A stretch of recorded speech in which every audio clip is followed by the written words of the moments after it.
What happens when the gas pumps run dry in a country that practically invented the petrostate playbook? Russians are finding out right now, standing in endless queues, staring at empty stations while their government scrambles to hide the truth. This isn't just an attack. This is an unraveling. Behind the Kremlin's propaganda machine, something catastrophic is brewing. Production numbers are in freefall. Putin's war chest is hemorrhaging. And the only question is, where does this all lead?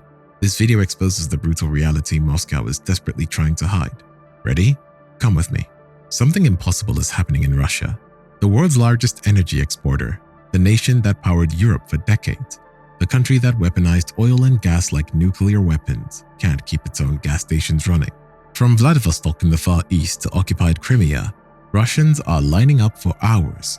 Gas stations shut down, pumps run dry, rationing kicks in, 20 liters per car, if you're lucky.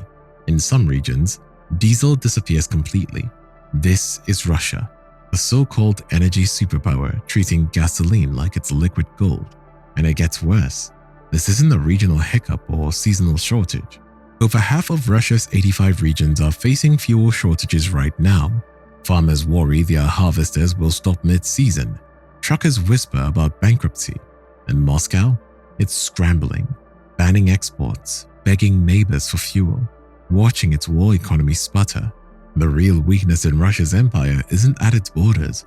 It's buried deep inside the system that keeps everything moving. Here's where the story gets staggering. Since January 2025, Ukrainian drones have struck 21 out of Russia's 38 major refineries. That's 55% of the refinery network hit in less than a year.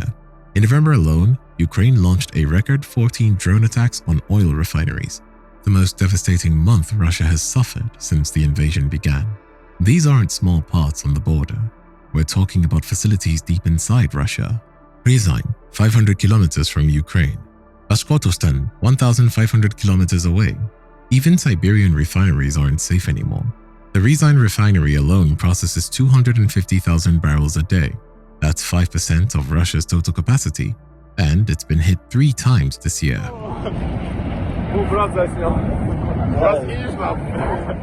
Ukraine executed over 160 successful strikes on Russian oil infrastructure in 2025. Russia's daily refining capacity crashed from 5.5 million barrels to around 5 million barrels, with projections showing it could drop even further. Industry analysts estimate that at peak disruption, 20% of Russia's refining capacity was offline. Russia's oil product processing has fallen by 25%, a devastating blow for an economy that runs on energy revenues. And here's the kicker. Ukraine's drones are getting smarter. They fly in swarms, overwhelm air defenses, hit the same refinery multiple times before repairs finish. Russia can't keep up. Every fix takes weeks. Every new strikes reset the clock. One analyst called it death by 1,000 cuts. Think Russia's war machine is merely wounded. Wait until the numbers reveal how relentlessly drones are carving it apart inside. If this is sounding interesting already, hit that like button now and subscribe, because Russia's unraveling is only beginning. So what happens when the world's biggest energy supplier can't supply itself? Chaos. Pure, unfiltered chaos. Gasoline prices in Russia have surged 42% since January. Diesel jumped nearly 10% in a single month. Wholesale prices hit record highs in June and just kept climbing. The government tried to hide it with price caps and controls, but you can't take full pumps when the tanks are empty. In the next Crimea, it's a disaster. Half the gas stations shut down completely. The ones still open, 20-liter limits per customer. That's less than a third of a tank. Imagine driving to work, going on vacation, running your farm, and being told, sorry, that's all you get. Russian social media flooded with photos, endless lines, out-of-service signs, empty pumps. Even Moscow felt it. Stations in the capital run dry. People waiting 20, 30, 40 minutes just to fill up. In the Kremlin spin, temporary logistical issues. Scheduled maintenance. Meanwhile, regional governors quietly admitted rationing was real. Shortages were spreading, and nobody knew when it would end. And if Moscow believes strength comes from projection, empty pumps are revealing just how fragile that power truly is. Here's where humiliation sets in. Russia, the oil giant, had to ban gasoline exports, not once but repeatedly, first in March 2024, extended in July, and now banned until May 2026. A country that used to export energy to half of Europe is now hoarding every drop just to keep domestic pumps barely functioning. But banning exports wasn't enough, so Moscow did the unthinkable. It started importing fuel. From Belarus, gasoline rail shipments to Russia quadrupled in September, 49,000 tons of gasoline and 33,000 tons of diesel. That's right, Russia is now dependent on Belarus, a tiny neighbor with 2 refineries to keep its economy moving. There were also reports about our entirely justified strikes on Russian targets, their logistics, fuel sector. It gets worse. Russia waived import duties on fuel from China, Singapore, and South Korea. Reports suggest Moscow is scrambling to lock in deals, eliminate tariffs, and do whatever it takes to fill the gap. This is the energy superpower on its knees, asking for fuel handouts. And the ripple effects? Even Tajikistan is feeling it. Supply disruptions from Russia caused fuel shortages there. Prices hit record highs, and the Tajik government started looking for alternative suppliers just to avoid getting dragged into Russia's mess. One crisis, multiple countries. Russia may threaten endlessly, but when an energy superpower starts importing gasoline, sustaining a long war becomes questionable very quickly. Now let's talk about the numbers that don't lie. Russia's budget is imploding, and energy revenues, the lifeblood of Putin's war machine, are collapsing. Oil and gas revenues were supposed to be Russia's safety net, but they are tanking now. Moscow expected 10.94 trillion rubles from energy in 2025. That's already 370 billion rubles less than 2024 targets. By 2027, projections show energy revenues dropping to 9.77 trillion rubles. For a country that relies on oil and gas for about 40% of its federal budget, that's catastrophic. Meanwhile, military spending keeps climbing. Defense and security swallowing over 40% of total federal spending now. Putin keeps pumping money into tanks, missiles, and soldier bonuses while the revenue stream that pays for it all dries up. It's like maxing out credit cards while your income disappears. In October, revenues from the oil and gas sector plummeted by 27%. The Russian Federation's treasury. And the deficit? Oh, it's ballooning. By June, Russia's budget deficit hit 3.4 trillion rubles, almost 90% of the full-year target, with half the year still to go. Analysts expected it to surge past 5 trillion rubles by the year end, more than double the official forecast. The government is borrowing, printing money, dipping into reserves, basically throwing everything at the wall just to keep the lights on. This isn't sustainable. You can't run a war economy on fumes and borrowed time. The budget strain you see is just the surface. The real damage emerges once refinery losses hit the war ledger. Let's zoom in on the war machine itself. In 2025, Russia's defense budget reached 13.5 trillion rubles, about $172 billion, representing 6.3% of GDP.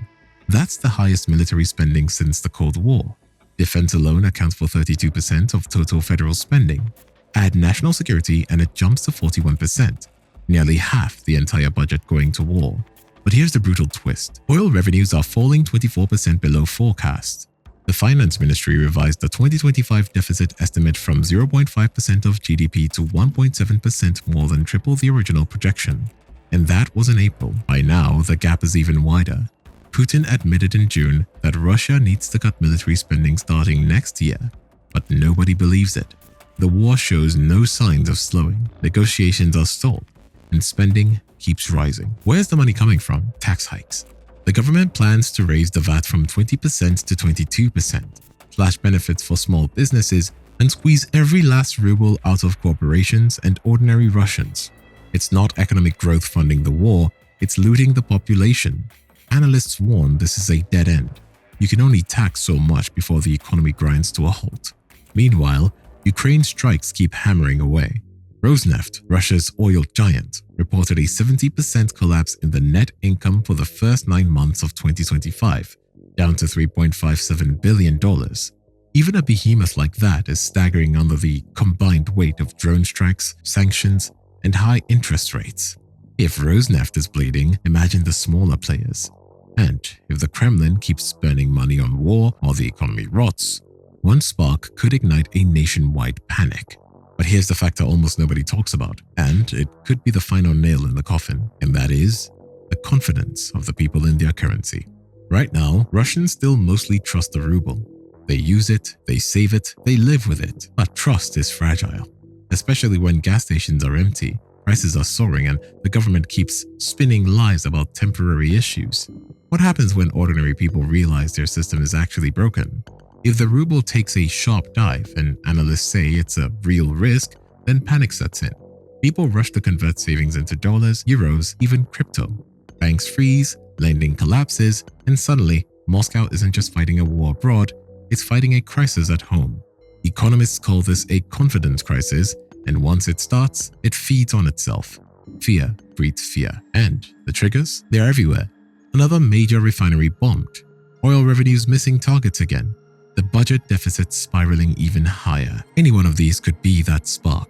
Russians aren't stupid. They see empty pumps. They feel the inflation. They notice prices doubling while wages stagnate. Trust erodes slowly, then all at once.